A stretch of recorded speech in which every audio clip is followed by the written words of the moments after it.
The Dragon Who Begged for Scraps. The scrapyard was a graveyard of forgotten things.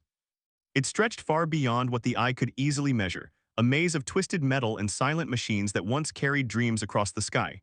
Ship hulls lay split open like carcasses, their insides gutted and stripped.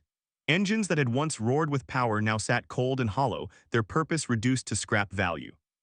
Everything here had once mattered. Now it didn't. The wind moved through the yard with a low, mournful whistle, dragging dust and flakes of rust across the ground. Loose panels clattered softly. Hanging cables swayed like lifeless vines. Nothing lived here. Nothing stayed. Except one man. Iren's. He stood hunched over an engine core half buried in parts, a welding torch hissing softly in his hand. The blue-white flame flickered across the metal, casting sharp shadows across his face. Sweat mixed with grease on his skin, tracing the lines of old scars that marked him as someone who had learned everything the hard way. He worked in silence. Not because he liked it, but because silence was cheaper than company. The engine was old, older than anything worth fixing, according to anyone with sense. Its casing was warped, its internal systems outdated, its power matrix cracked. But Iren didn't care about what something was worth. He cared about whether it could still be saved. "Come on," he muttered, adjusting a wire with careful fingers. "You're not done yet." The engine gave a weak sputter in response. A flicker of light. Then darkness again. Iren exhaled slowly, leaning back on his heels. His knees cracked in protest. "Yeah, thought so." Most mechanics would have given up. Most people would have thrown it into the scrap pile and moved on. Iren just reached for another tool. Because that's what he did. He fixed broken things. Even when they didn't deserve it. Even when it wasn't worth it.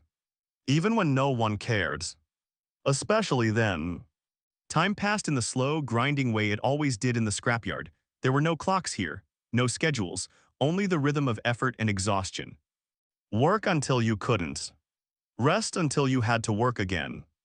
Iren wiped his hands on a rag that had long since given up pretending to be clean. He glanced at the sky, though it was barely visible through the skeletal remains of towering ship frames. "Evening.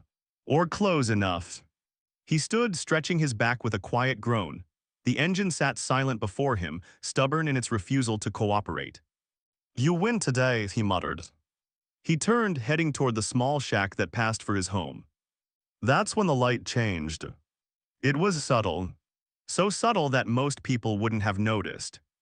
But Iren had lived here long enough to recognize when something was wrong. The shadows shifted. The wind stopped. And the yards, the entire scrapyard, fell into a sudden, unnatural stillness. Iren froze. His instincts spoke before his mind did. Danger. He didn't move at first. Didn't turn. Slowly, carefully, his hand drifted toward the plasma cutter clipped to his belt. It wasn't much of a weapon, but it was better than nothing. His breath slowed. His shoulders tightened. Then, the ground trembled. Not violently. Not enough to knock anything over. Just enough to feel. A deep, heavy vibration that traveled up through his boots and into his bones. Something big. Something very big. Iren turned. And saw it. For a moment, his mind refused to understand what his eyes were showing him. Because it didn't belong here. It didn't fit. It didn't make sense. A dragon stood at the edge of the scrapyard. Not perched on some distant mountain. Not soaring through the sky like a living storm. Standing. On the ground. Close. Too close. Iren's grip tightened on the plasma cutter. The dragon was massive, even hunched as it was. Its body stretched longer than any ship he'd ever repaired, its wings folded awkwardly at its sides. But it wasn't the size that held him still. It was the state of it. This wasn't a creature of legend. Not the kind sung about in stories. Its scales were dull, their color faded to something closer to ash than fire.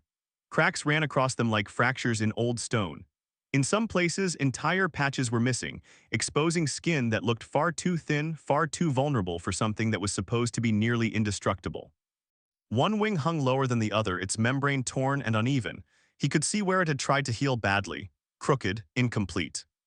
Its body carried scars. Not the kind earned in glorious battle. The kind that never healed properly. The kind that came from losing. But its eyes were what stopped him. They weren't burning with fury, or pride, or even dominance. They were dim, not empty, not dead, just tired, hungry, and watching him. Irene swallowed. "You're lost," he said more to himself than to it. The dragon didn't move, didn't spread its wings, didn't roar. It just stood there, waiting. The silence stretched, heavy, uncomfortable. Irene forced himself to breathe. "All right," he muttered. "You've got about 5 seconds before I decide running is a great idea." The dragon tilted its head slightly. Then, it spoke. "I will not harm you." The voice was deep, rough, like stone grinding against stone. It wasn't loud, but it carried, filling the scrapyard with a weight that made the air feel thicker. Irene blinked. "Of course you talk," he said flatly. "Why wouldn't you?" He let out a slow breath, lowering the plasma cutter slightly, but not all the way. "All right, talking dragon, great, fantastic, definitely normal." The dragon watched him, carefully, as if measuring something he couldn't see. Then it took a step forward. Irene tensed instantly. But the step was slow, deliberate, placed with care, not like a predator advancing, like something trying not to scare him. That alone was enough to confuse him more than anything else. "I smell food," the dragon said. Irene frowned. "Food?" The dragon's gaze shifted. Not to him, but past him, toward the sorting pile. Irene followed its gaze, and felt something tighten in his chest. The pile was exactly what it sounded like, everything that wasn't worth keeping: spoiled ration packs, expired nutrient bricks, synthetic meat containers that had gone bad or been damaged. "Trash. Leftovers," the dragon said. The word hung in the air. Irene stared at it, then back at the piles, then back at the dragons. "You came here," he said slowly, "for garbage." The dragon didn't answer right away. Its eyes lowered slightly. "Oh yes. No pride.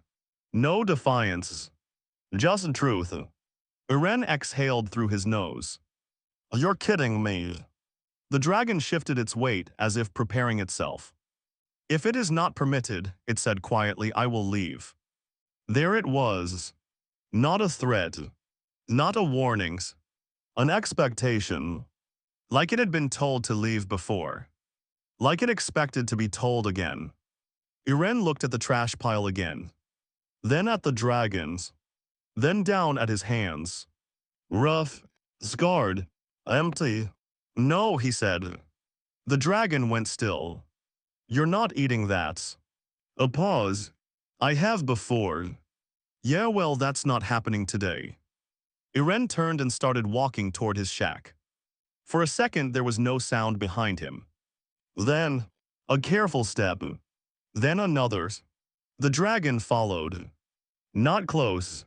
Not threatening. Just there. "You will not drive me away?" it asked. Irene didn't look back. "If I wanted you gone," he said, "you'd know." That wasn't entirely true. But it sounded good. The dragon fell silent. But it didn't leave. The shack looked even smaller with a dragon standing near it. Irene stepped inside, flipping on a dim overhead light. The space filled with a dull yellow glow, revealing a cluttered mess of tools, parts, and half-finished projects. It wasn't much, but it was his. He grabbed a pan, setting it on the old stove. The burner clicked twice before igniting, a steady flame rising beneath it. "You're in luck," he said. "Got something decent today." Behind him, the dragon remained at the doorway. Not entering. Not touching anything. "Why?" it asked. Irene paused. "Why what? Why would you offer this instead of discarding me?" Irene let out a short, humorless laugh. "Discarding you?" "Oh yes." Irene shook his head, reaching for a container. "Look, I don't discard things just because they're broken." The dragon was quiet, watching, listening. Iren cracked eggs into the pan. They sizzled instantly, the sound sharp in the small space. He added strips of preserved meat, the smell rising quickly, rich, savory, real. The dragon inhaled. Sharp, almost startled. That is not synthetic, it said. Nope. You would give that to me. Iren shrugged. Yeah. Silence. Then, why? Iren stopped. The question hung there. Heavy, simple, dangerous. He stared at the pan, watching the food cook. For a moment, he didn't answer. Didn't move. Then, because someone once did the same for me, he said quietly. The dragon didn't interrupt. Didn't question. It just listened. Iren flipped the food. It didn't fix everything, he continued, didn't magically make life better.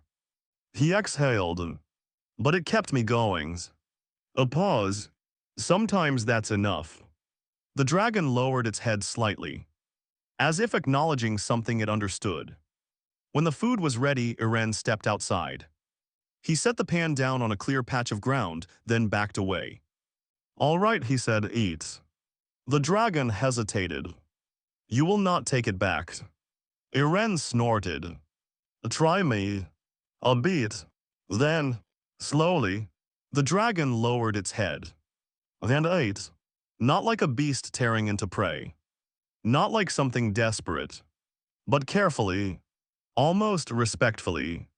Like the food mattered. Like it meant something.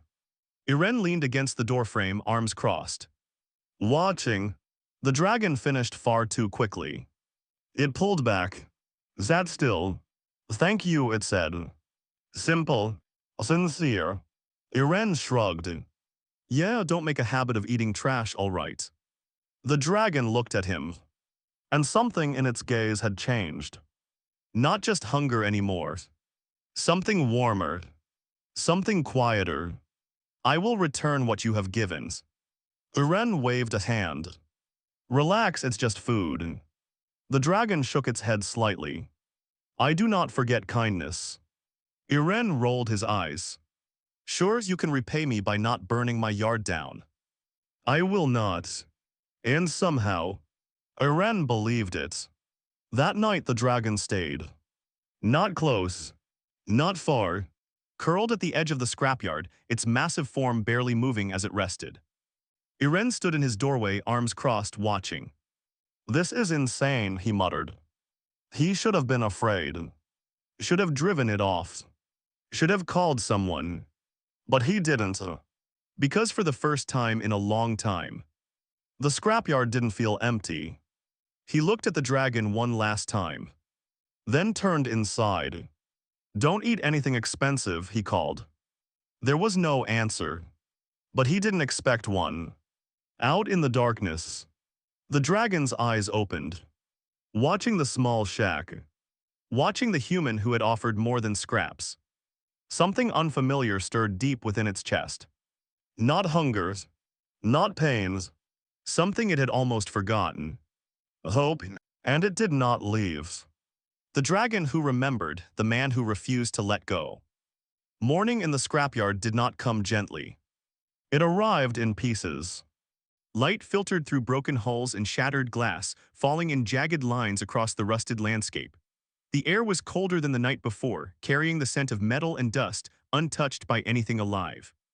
Except now, something lived here. Iren woke with a start. Not from a sound. From silence. For years, the scrapyard had its own rhythm, wind scraping across metal, distant creaks, the occasional collapse of something too broken to stand. But this was different. A stillness, heavy, watching. Iren's hand moved instantly toward the tool at his bedside, his fingers wrapped around it before his eyes were even fully open. Then he remembered. Right, he muttered. The dragon. He sat up slowly, rubbing a hand over his face. He hadn't dreamed it.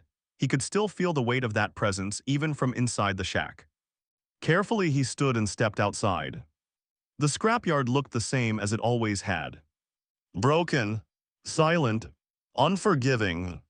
But at the far edge, there it was. The dragon lay curled near a collapsed ship frame, its massive body partially hidden beneath twisted metal. One wing was draped awkwardly over its side, the damaged membrane catching the light in thin, torn strands. It hadn't left. Irene let out a slow breath he didn't realize he'd been holding. He wasn't sure why that mattered. But it did. The dragon stirred. Its eyes opened slowly, catching the morning light. For a brief moment there was confusion there, like it wasn't sure where it was. Then it saw him, and something in its posture shifted. Not aggressive, not defensive. Aware. You remained, it said. Irene leaned against the doorway. Yeah, it's my yard. A pause. You remained, the dragon replied. Irene snorted. Yeah, well, someone gotta keep an eye on you. The dragon tilted its head slightly. You fear I will cause harm. Not yet, Irene said, but I like being prepared. That earned no response. The dragon simply watched him. Then, I will not harm this place. Irene raised an eyebrow. Didn't say you would. You expected. Irene hesitated. Then shrugged. I expect everything, he said. It keeps me alive. The dragon lowered its head slightly, as if considering that. A logical approach. Irene smirked faintly. Glad you approve. They fell into an uneasy rhythm that morning. Irene worked. The dragon watched. At first, Irene tried to ignore it. Tried to pretend nothing had changed. But it was hard to focus when something the size of a ship was observing every movement he made. You're going to burn a hole in me if you keep starring, he muttered without looking up.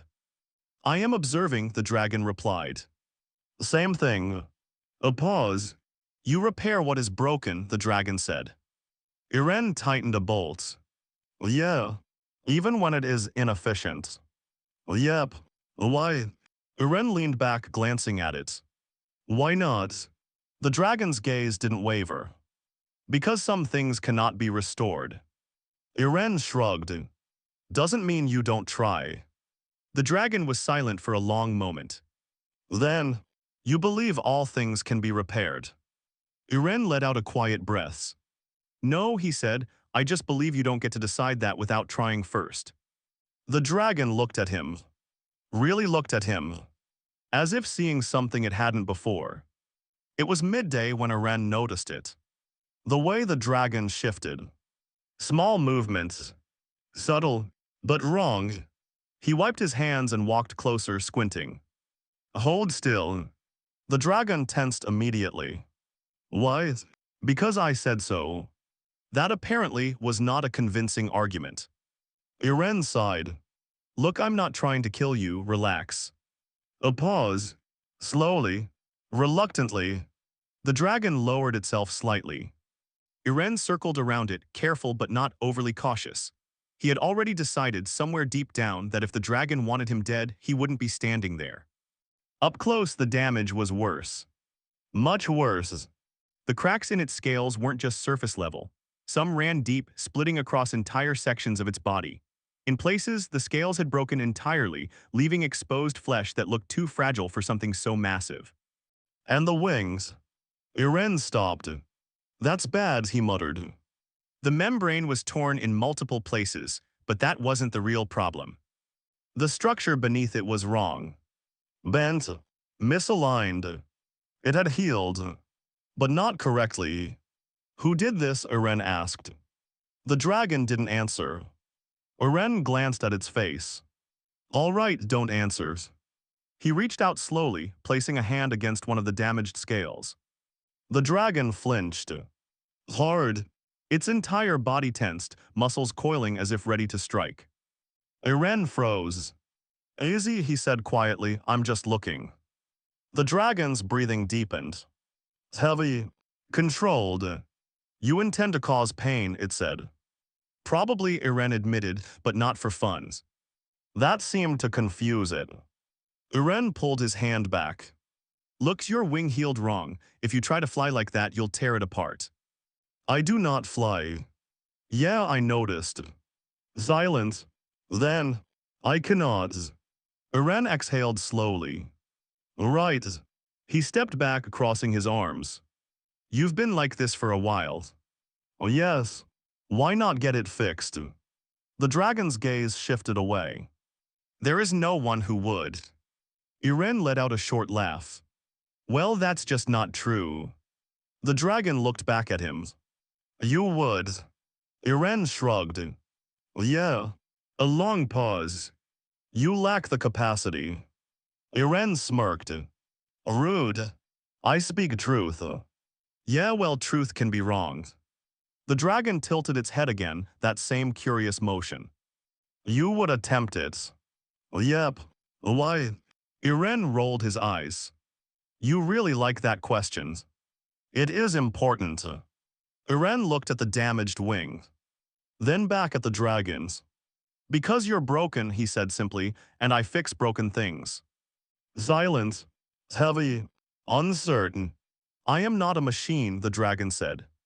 Iren shrugged. Close enough. It started small. Iren didn't rush it. Didn't make big promises. He brought tools. Carefully selected. Nothing that would cause unnecessary damage. All right, he said, setting things down, this is going to suck. The dragon watched him. I do not fear pains. Good, Iren said, because you're going to feel it. He moved slowly, deliberately, giving the dragon time to react. Time to stop him. But it didn't. When Iren touched the wing again, the dragon flinched. But didn't pull away. That's it, Iren murmured, stay with me. He examined the structure more closely, his brow furrowing. This is worse than I thought. The bones, if that's what they were, had set at the wrong angle. The entire wing was compensating for it, which meant any real stress would tear it apart. You tried to heal it yourself, he said. Oh yes. Bad idea. I survived. Barely. The dragon didn't argue. Iren grabbed a tool. All right, we're going to have to reset part of this. The dragon went still. Explain. Iren hesitated. Basically, I'm going to have to break it again. Silence. Then, I see. No fear. No hesitation. Just acceptance. Iren frowned. You don't even want to argue. There is no value in resisting necessary action. Iren shook his head. Yeah, you're weird. But something about that answer stayed with him. The first adjustment was the hardest. Iren warned it. Twice. Then, he did it. The crack echoed across the scrapyard. Sharp. Violent. Wrong. The dragon didn't scream. Didn't thrash. But its entire body locked, claws digging into the ground hard enough to bend metal beneath them. Its breath came out in a low, strained exhale. Pain. Deep. Controlled. Iren didn't stop. Stay with me, he said, we're not done. He worked quickly, realigning the structure before the body could try to heal it wrong again. Every movement precise. Every second critical. The dragon endured. Not because it trusted him. Not completely.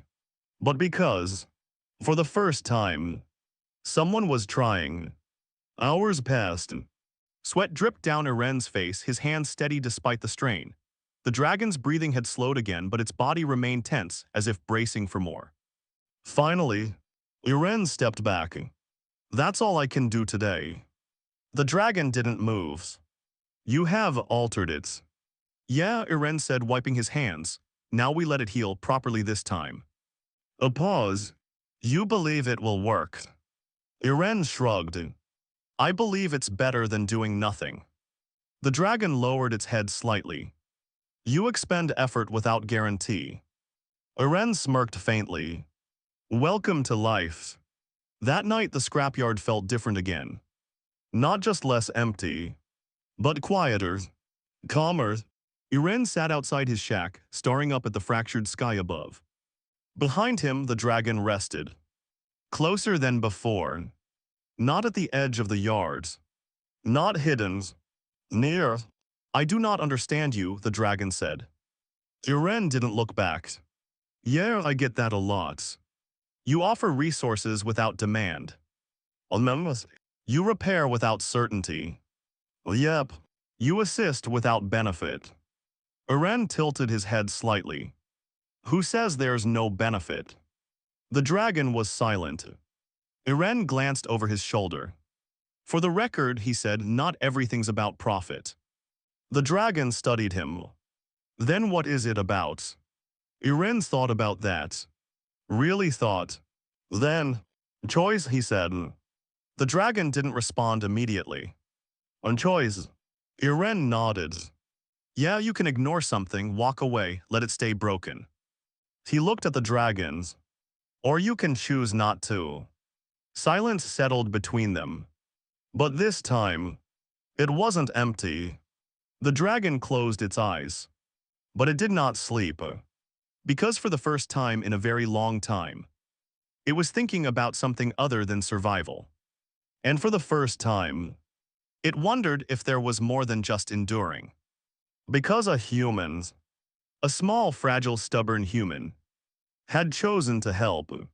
Not because it was required. Not because it was deserved. But simply because he could. When that changed something. The choice that changed the sky. The scrapyard woke to thunder. Not the distant rumble of storms. Not the grinding collapse of old metal. This was sharper. Controlled. Rhythmic.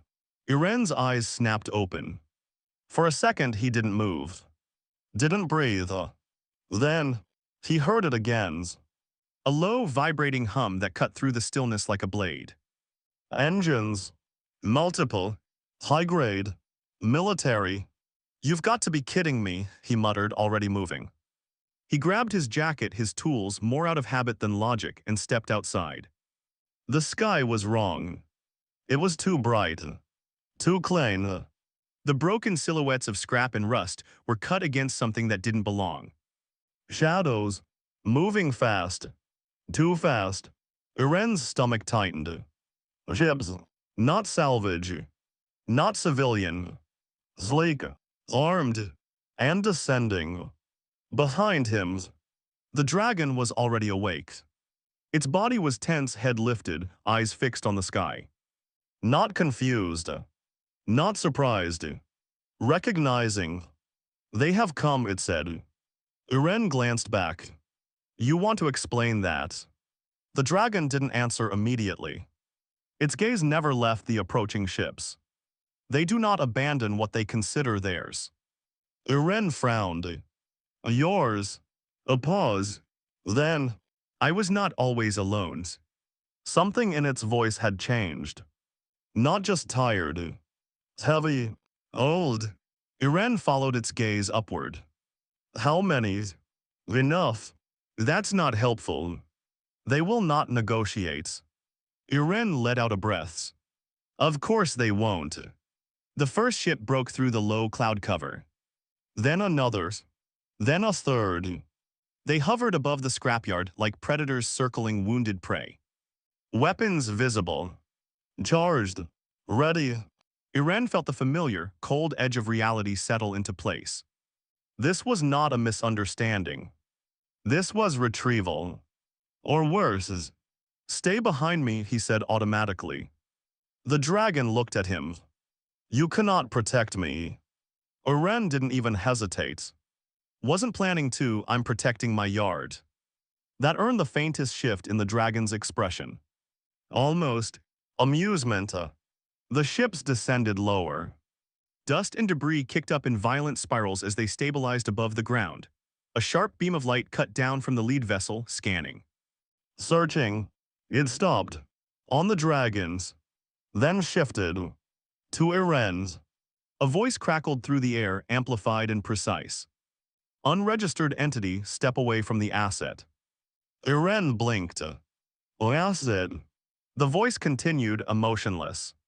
Failure to comply will result in termination. Eren looked up at the ship. Then at the dragons. Then back at the ship. Yeah, no, he said. The silence that followed was almost comical. You are in possession of classified biological property, the voice said. Release it. Iren crossed his arms. Pretty sure it walked in on its own. Non-compliance confirmed. Weapons shifted. Aimed. Iren exhaled slowly. All right, he muttered, guess we're doing this. The dragon moved. Not forward. Not toward the ships. It stepped between Iren and the sky, shielding him. Iren froze. What are you doing? He snapped. They will kill you, the dragon said. Yeah, well, they'll have to get through you first, right? That is precisely the problem. Iren stepped to the side, glaring up at it. Move. No. Move. The dragon didn't. Iren clenched his jaw. I am not hiding behind you. You will die. Yeah, Iren shot back, join the club. The dragon turned its head, looking at him fully now. You do not understand what they are. Don't care. Silence. Then, I was created by them. Iren blinked. What? The words hung in the air. Heavy. Cold. I am not of nature, the dragon said quietly. I was designed. Iren stared. They engineered us, built us, controlled us. The ships above hummed louder. They called us weapons. Iren's grip tightened. And you ran. The dragon's gaze dropped. I failed. No, Iren said. You survived. The dragon didn't respond. The voice returned. Final warning, step away. Iren looked up, then back at the dragons. You want to go? The question caught it off guard. What? You want to go back to them? Silence. The dragon's eyes shifted. Not toward the ships, but toward the ground. No. Iren nodded once. Good. He stepped forward, placing himself between the dragon and the sky. Then you're not going anywhere. The dragon stared at him. You cannot stop them. Iren smirked faintly. Didn't say I could. The first shot fired. It came fast. A streak of light that tore through the air with a scream. Iren didn't even see it fully. But the dragon did. It moved.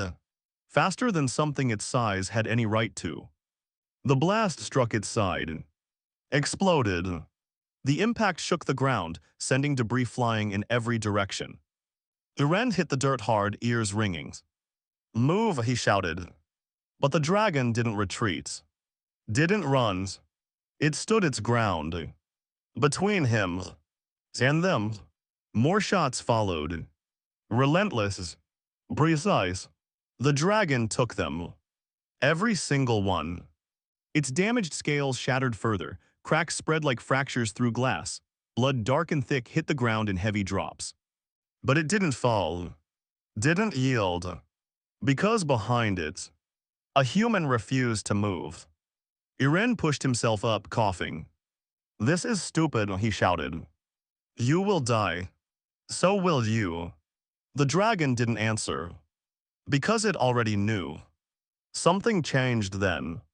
Not outside. Inside. The dragon felt it. Deep within its core. A flicker. Weak. Familiar. It hadn't felt it in years. Not since. Before. Before the pain. Before the control. Before the breaking. Its core had been damaged. Drained. Left empty. That was why it had come to the scrapyard. Why it had searched for scraps. For anything that could keep it going. But now, there was something else. A different kind of fuel. Not energy. Not command. Something it did not understand. It looked back. At the humans. At Iren's. Standing. Bleeding. Refusing to run. Why, the dragon asked. Iren wiped blood from his mouth. Seriously, he snapped, now. Why would you stand? Iren stared at it. Then laughed. A short, sharp sound. Because you asked for leftovers. The dragon blinked. I gave you more than that, Iren said, so now you're stuck with me.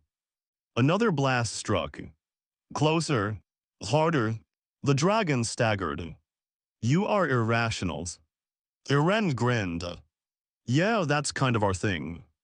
And something inside the dragon ignited. Not like before. Not forced. Not controlled. But chosen. Its core flared.